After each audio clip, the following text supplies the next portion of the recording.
going to combine both of these on the canvas. Now I've only ever used this. I've never used this. So this is a whole new experience for me. So let's see what happens. Crackle paste, or crackle paste in English. Yeah, that's the challenges of living in a country where English is not the mother tongue. Yeah, you have to buy stuff in other languages. And then I'm also gonna use instant filler. The stuff you fill holes with. That's what it shows in the picture, right? With the spackle in the wall. That's what it shows. Okay, full disclosure, this is a previously poured on canvas that I've just sewed. I'm gonna divide it into thirds, you know, the rule of thirds. Who invented the rule of thirds anyway? Does anybody know? Because I honestly don't know, and I'm kind of tired of Googling stuff and, you know, looking up stuff on Wikipedia, because I never know if it's true or not. I just blindly follow what others tell me.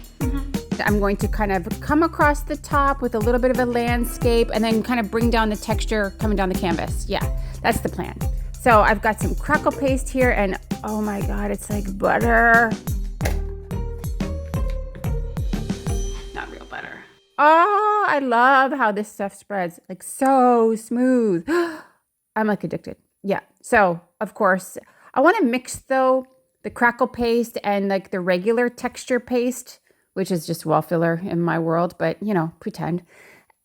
Just to see kind of, I want like different textures all over the canvas, but I honestly cannot stop spreading this stuff. Okay, moving on.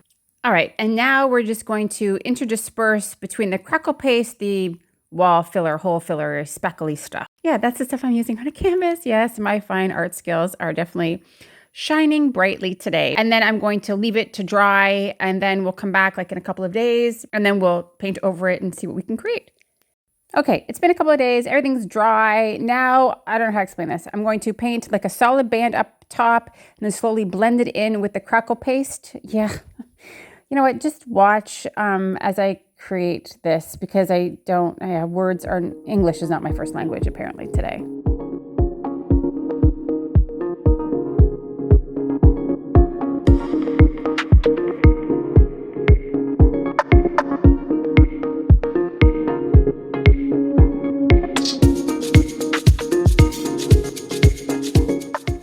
Wait for that to dry. I'm going to paint out my edges. It's my thing. I like to paint out my edges for whatever reason. I feel more prepared when I'm going to finish out my artwork.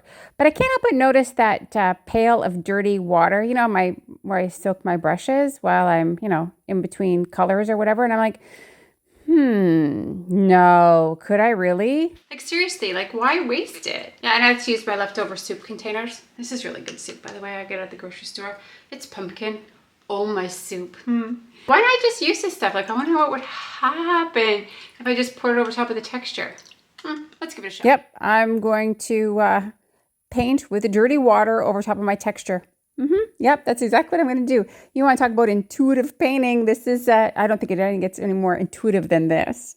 But now it gets even crazier. So a couple of videos back, I made my first textured flower. And when I first did it, I went over the texture flower base, whatever you call it, with Van Dyke Brown mixed with Ginger Snap by ColourArte. And it gave it like this really cool wood effect, if I could say that that's what it looked like. So I thought, well, why not do that again over this whole crackly textured background, you know, to create kind of like an earth tone feel. And what would that actually look like? Could I create like a wood leather effect?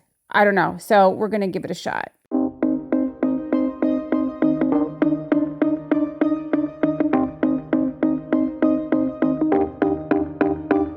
And then how, I know it's crazy, but I loved the dirty water so much. And I loved like how it collected like in the crevices and gave it like variation in hues.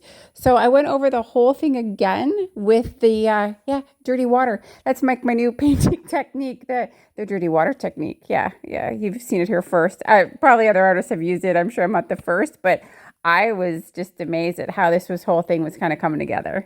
And then after all those aha moments, I'm like, oh, what other paints do I have like laying around? I've got yellow ochre. I've got like an olive green. I've got Naples yellow light. I'll mix already with pouring medium. I could just water that stuff down and start, spreading it over and dunking my brush occasionally in the dirty water and creating all kinds of cool special effects on the canvas.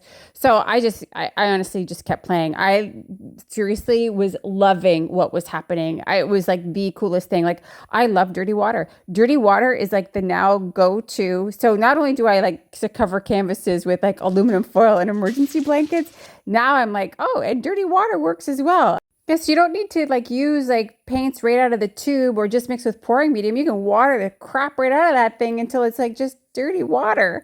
Yeah, you'd save a lot of money just painting with dirty water all the time. Here, now let me give you a close-up. I'm going to take the yellow ochre and I'm going to just along the side slowly spread it down. Like it's already damp, but it's not soaking wet, the canvas itself.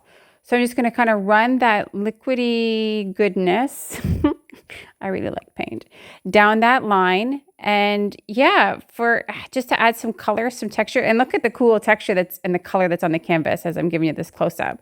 And then I'm going to take my dirty water and I'm just going to add, my brush is very, very wet.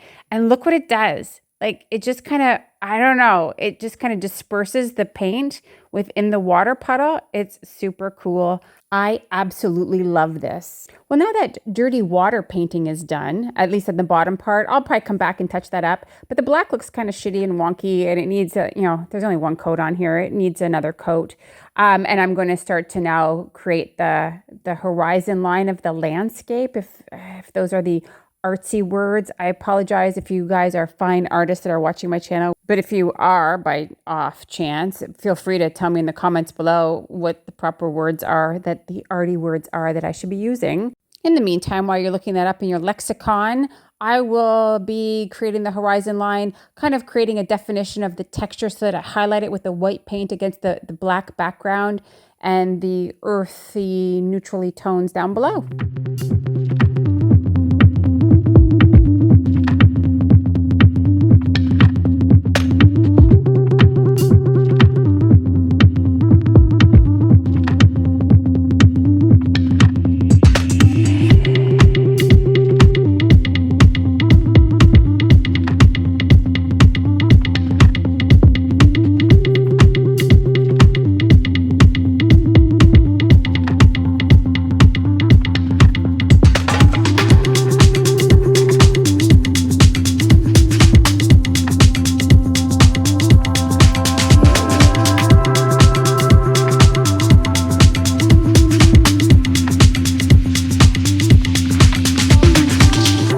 Okay, the painting process is done, but now I need to kind of do something on this texture. So I'm going to use a silk matte acrylic gel and I'm going to apply it down just on the bottom part. And the reason for that is because it's kind of rough and gritty. And then the top, I'm just going to use like a matte varnish so that the two kind of go together, I guess. Yeah, but I think that the acrylic gel will bring out like a nice sheen on the rough texture. I'm going to apply it with a palette knife, but I suspect this probably wasn't going to work. Yeah, just what I thought. So I'm just going to, use my hand. Yeah, I don't know, like channel my inner child and spread this with my hand and the palm of my hand to kind of get it and push it into the texture.